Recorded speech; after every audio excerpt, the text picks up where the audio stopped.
DJ Santosh hi tech Rampur Khajuria Bazar Motihari.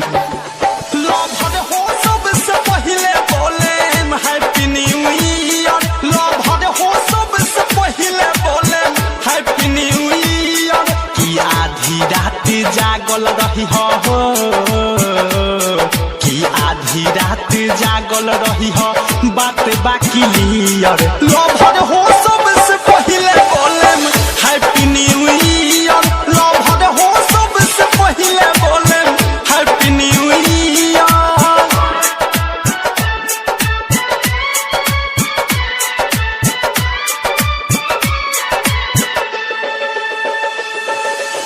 DJ Santosh Rampur Khajuria Bazar Motihari.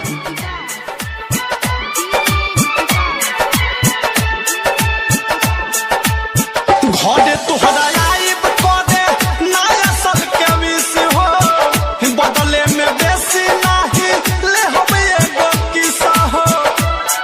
ये जान अरे सुना हो हाय हाय हाय घरे तोहरा आइब करे नया साल के विश हो बदले में बेसी नाही ले हम एगो किस्सा हो।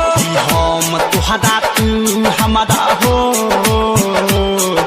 हम तुहरा तू हमारा रहबू जनियर। लवर हो सबसे पहले बोले हैप्पी न्यू ईयर। लवर हो सबसे पहले बोले हैप्पी न्यू ईयर।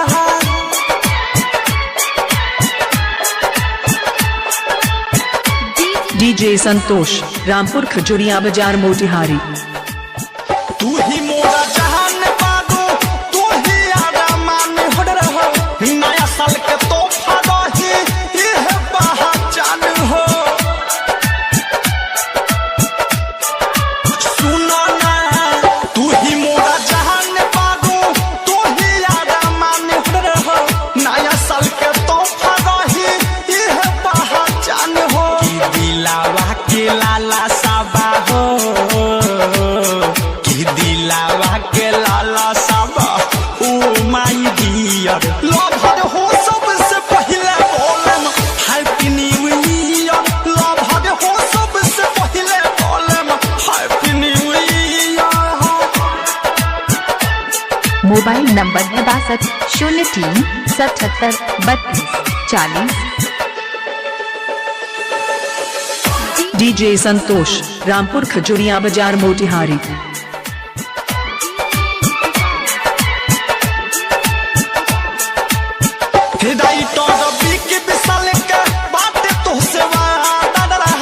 प्रीति निभाई है बनी है जन्मों से ज्यादा।